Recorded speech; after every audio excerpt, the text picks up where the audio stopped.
ನಮಸ್ಕಾರ ವೀಕ್ಷಕರೇ, ಕನ್ನಡ ಮಾಹಿತಿ ಕೇಂದ್ರಕ್ಕೆ ಆತ್ಮೀಯವಾದ ಸ್ವಾಗತ. ವೀಕ್ಷಕರೇ, ಬೆಂಗಳೂರು ಸೆಂಟ್ರಲ್ ಜೈಲ್ ಅಥವಾ ಪರಪ್ಪನ ಅಗ್ರಹಾರ ಜೈಲಿನಲ್ಲಿ ಕಂಬಿ ಎಣಿಸಿದ ಕರ್ನಾಟಕದ ಪ್ರಸಿದ್ಧ ವ್ಯಕ್ತಿಗಳು ಯಾರು, ಅವರು ಎಷ್ಟು ಕಾಲ ಜೈಲಿನಲ್ಲಿದ್ರು, ಯಾವ ಕಾರಣಕ್ಕಾಗಿ ಜೈಲಿಗೆ ಹೋಗಿದ್ದರು ಅನ್ನೋದನ್ನ ಈ ವಿಡಿಯೋದಲ್ಲಿ ನೋಡೋಣ. ಕುತೂಹಲಕಾರಿಯಾಗಿರುವ ಈ ವಿಡಿಯೋವನ್ನ ಕೊನೆಯವರೆಗೂ ನೋಡಿ. ಅದಕ್ಕಿಂತ ಮುಂಚೆ ನೀವಿನ್ನು ನಮ್ಮ ಚಾನಲ್ ಸಬ್ಸ್ಕ್ರೈಬ್ ಮಾಡಿಲ್ಲ ಅಂದ್ರೆ ಈ ಕೂಡಲೇ ಸಬ್ಸ್ಕ್ರೈಬ್ ಮಾಡಿ. BS ಯಡಿಯೂರಪ್ಪ, ಮಾಜಿ CM ಯಡಿಯೂರಪ್ಪ 2011ರಲ್ಲಿ 21 ದಿನ ಪರಪ್ಪನ ಅಗ್ರಹಾರ ಜೈಲಿನಲ್ಲಿದ್ದರು. ಅವರು ಜೈಲು ಸೇರಿದ್ದು ಅಕ್ರಮ ಡಿನೋಟಿಫಿಕೇಶನ್ ಪ್ರಕರಣದಲ್ಲಿ. ಜನಾರ್ದನ್ ರೆಡ್ಡಿ, ಮಾಜಿ ಸಚಿವ, ಬಳ್ಳಾರಿಯ ಪ್ರಭಾವಿ ರಾಜಕಾರಣಿ ಜನಾರ್ದನ್ ರೆಡ್ಡಿ 2011ರಲ್ಲಿ 4 ವರ್ಷ ಪರಪ್ಪನ ಅಗ್ರಹಾರದಲ್ಲಿ ವಿಚಾರಣಾಧೀನ ಕೈದಿಯಾಗಿದ್ದರು. ಇವರು ಜೈಲು ಸೇರಿದ್ದು ಅಕ್ರಮ ಗಣಿಗಾರಿಕೆ ಕೇಸಿನಲ್ಲಿ. ನಂತರ 2018ರಲ್ಲಿ ಅಕ್ರಮ ಹಣ ವರ್ಗಾವಣೆ ಕೇಸ್ನಲ್ಲೂ ಜೈಲಿಗೆ ಹೋಗಿ ಬಂದರು.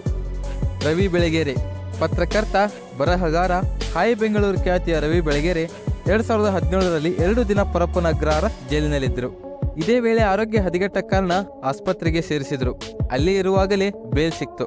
ಇವರು ಜೈಲು ಸೇರಿದ್ದು ಸಹೋದ್ಯೋಗಿ ಸುನಿಲ್ ಹೆಗ್ಗರವಳ್ಳಿ ಕೊಲೆಗೆ ಸುಪಾರಿ ಕೊಟ್ಟ ಆರೋಪದ ಮೇಲೆ. ರಾಗಿಣಿ ದ್ವಿವೇದಿ, ಕನ್ನಡದ ಪ್ರಸಿದ್ಧ ನಟಿಯರಲ್ಲಿ ಒಬ್ಬರಾದ ರಾಗಿಣಿ 2020ರಲ್ಲಿ ಸುಮಾರು 5 ತಿಂಗಳು ಪರಪ್ಪನ ಅಗ್ರಹಾರ ಜೈಲಿನಲ್ಲಿದ್ದರು. ಬಳಿಕ ಬೇಲ್ ಪಡೆದು ರಿಲೀಸ್ ಆದರು. ಡ್ರಗ್ಸ್ ಅಥವಾ ಮಾದಕ ವಸ್ತು ಬಳಕೆ ಆರೋಪದ ಮೇಲೆ ಇವರನ್ನು ಅರೆಸ್ಟ್ ಮಾಡಲಾಗಿತ್ತು. ಬಿ ನಾಗೇಂದ್ರ, ಮಾಜಿ ಸಚಿವ, ಬಳ್ಳಾರಿಯ ಪ್ರಭಾವಿ ರಾಜಕಾರಣಿ ಬಿ ನಾಗೇಂದ್ರ 2013ರಲ್ಲಿ ಸುಮಾರು 1.5 ವರ್ಷ ಪರಪ್ಪನ ಅಗ್ರಹಾರ ಜೈಲಿನಲ್ಲಿದ್ದರು. ಕಾರವಾರದ ಬೇಳೆಕೆರೆ ಬಂದರಿನಿಂದ ಸಾವಿರಾರು ಕೋಟಿ ಮೌಲ್ಯದ ಅದಿರು ಅಕ್ರಮ ರಫ್ತು ಮಾಡಿದ ಕೇಸ್ ಇದಾಗಿತ್ತು. ನಂತರ ಇದೇ ವರ್ಷ 2024ರಲ್ಲಿ ವಾಲ್ಮೀಕಿ ನಿಗಮದ ಹಗರಣದಲ್ಲಿ ಅರೆಸ್ಟ್ ಆದರು. ಮತ್ತೊಮ್ಮೆ ಜೈಲು ಸೇರುವ ಸಾಧ್ಯತೆ ಇದೆ. ಮೊಹಮ್ಮದ್ ನಲ್ಪಾಡ್, ಕಾಂಗ್ರೆಸ್ ಯುವ ನಾಯಕ ಮೊಹಮ್ಮದ್ ನಲ್ಪಾಡ್ 2018ರಲ್ಲಿ ಹತ್ತತ್ರ 4 ತಿಂಗಳು ಪರಪ್ಪನ ಅಗ್ರಹಾರ ಜೈಲಿನಲ್ಲಿದ್ದರು. ಬೆಂಗಳೂರಿನ ಕೆಫೆ ಒಂದರಲ್ಲಿ ಯುವಕನ ಮೇಲೆ ಮಾರಣಾಂತಿಕ ಹಲ್ಲೆ ಮಾಡಿದ ಕೇಸ್ ಇದಾಗಿತ್ತು. ಚೈತ್ರ ಕುಂದಾಪುರ, ಉಡುಪಿ ಜಿಲ್ಲೆಯ ಹಿಂದೂ ಕಾರ್ಯಕರ್ತೆ ಚೈತ್ರ ಕುಂದಾಪುರ 2023ರಲ್ಲಿ ಸುಮಾರು 3 ತಿಂಗಳು ಪರಪ್ಪನ ಅಗ್ರಹಾರ ಜೈಲಿನಲ್ಲಿದ್ದರು.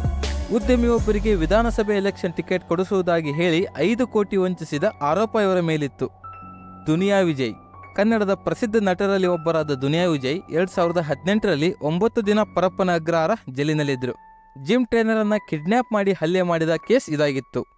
ಮಾಡಾಳ್ ವಿರೂಪಾಕ್ಷಪ್ಪ, ಮಾಜಿ ಶಾಸಕ, ದಾವಣಗೆರೆ ಜಿಲ್ಲೆಯ ರಾಜಕಾರಣಿ ಮಾಡಾಳ್ ವಿರೂಪಾಕ್ಷಪ್ಪ 2023ರಲ್ಲಿ ಸುಮಾರು 15 ದಿನ ಪರಪ್ಪನ ಅಗ್ರಹಾರದಲ್ಲಿದ್ದರು.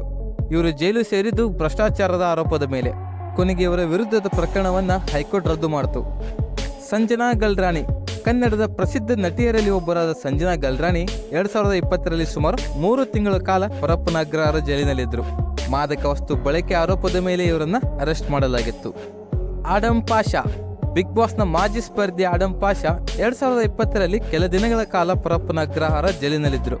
ಮಾದಕ ವಸ್ತು ಕೇಸ್ನಲ್ಲಿ ಇವರನ್ನ ಅರೆಸ್ಟ್ ಮಾಡಲಾಗಿತ್ತು. ಆನಂದ್ ಸಿಂಗ್, ಮಾಜಿ ಸಚಿವ, ವಿಜಯನಗರದ ಪ್ರಭಾವಿ ರಾಜಕಾರಣಿ ಆನಂದ್ ಸಿಂಗ್ 2013ರಲ್ಲಿ ಸುಮಾರು 1.5 ವರ್ಷ ಪರಪ್ಪನ ಅಗ್ರಹಾರ ಜೈಲಿನಲ್ಲಿದ್ದರು. ಇವರದ್ದು ಬೆಳಕೆರೆ ಅಕ್ರಮ ಅದಿರು ರಫ್ತು ಪ್ರಕರಣ. ದರ್ಶನ್, ಕನ್ನಡದ ಪ್ರಸಿದ್ಧ ನಟ ದರ್ಶನ್ ತೂಗುದೀಪ್ 2 ಬಾರಿ ಪರಪ್ಪನ ಅಗ್ರಹಾರದ ದರ್ಶನ ಪಡೆದಿದ್ದಾರೆ. 2011ರಲ್ಲಿ ಮತ್ತು 2024ರಲ್ಲಿ. 2011ರಲ್ಲಿ ಪತ್ನಿ ವಿಜಯಲಕ್ಷ್ಮಿ ಮೇಲೆ ಹಲ್ಲೆ ಮಾಡಿ ಸುಮಾರು 1 ತಿಂಗಳು ಜೈಲಿನಲ್ಲಿದ್ದರು. 2024ರಲ್ಲಿ ರೇಣುಕಾಸ್ವಾಮಿ ಕೊಲೆ ಕೇಸ್ನಲ್ಲಿ ಪರಪ್ಪನ ಅಗ್ರಹಾರ ಸೇರಿದ್ರು. ಪವಿತ್ರ ಗೌಡ, ಕನ್ನಡದ ಕೆಲವು ಸಿನಿಮಾಗಳಲ್ಲಿ ಆಕ್ಟ್ ಮಾಡಿರುವ ಪವಿತ್ರ ಗೌಡ 2024ರಲ್ಲಿ ಪರಪ್ಪನ ಅಗ್ರಹಾರ ಜೈಲು ಸೇರಿದ್ರು. ಇವರು ಅರೆಸ್ಟ್ ಆಗಿದ್ದು ಕೂಡ ರೇಣುಕಾಸ್ವಾಮಿ ಕೊಲೆ ಕೇಸ್ನಲ್ಲಿ. HD ರೇವಣ್ಣ, ಮಾಜಿ ಸಚಿವ, JDSನ ಹಿರಿಯ ನಾಯಕ, ಹಾಸನದ ರಾಜಕಾರಣಿ HD ರೇವಣ್ಣ 2024ರಲ್ಲಿ 6 ದಿನಗಳ ಕಾಲ ಪರಪ್ಪನ ಅಗ್ರಹಾರ ಜೈಲಿನಲ್ಲಿದ್ದರು. ಮಹಿಳೆಯನ್ನ ಕಿಡ್ನ್ಯಾಪ್ ಮಾಡಿದ ಆರೋಪದ ಮೇಲೆ ಇವರನ್ನ ಅರೆಸ್ಟ್ ಮಾಡಿ ಜೈಲಿಗೆ ಕಳಿಸಲಾಗಿತ್ತು.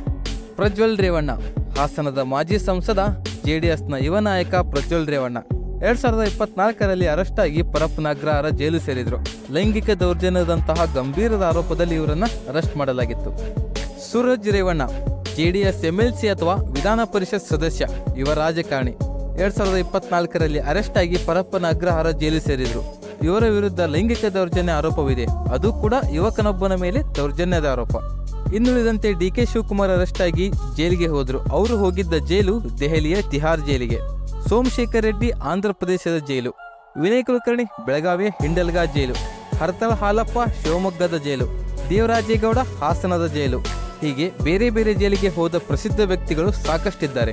ಸೊ ವೀಕ್ಷಕರೇ, ಇದಿಷ್ಟು ಪರಪ್ಪನ ಅಗ್ರಹಾರ ಅಥವಾ ಬೆಂಗಳೂರು ಸೆಂಟ್ರಲ್ ಜೈಲಿಗೆ ಸೇರಿದ ಕರ್ನಾಟಕ ಪ್ರಸಿದ್ಧ ವ್ಯಕ್ತಿಗಳು ಯಾರು, ಅವರೆಷ್ಟು ಕಾಲ ಜೈಲಿನಲ್ಲಿದ್ದರು, ಯಾವ ಕಾರಣಕ್ಕೆ ಜೈಲಿಗೆ ಹೋಗಿದ್ದರು ಅನ್ನೋದನ್ನ ತಿಳಿಸಿಕೊಡುವ ಪ್ರಯತ್ನ.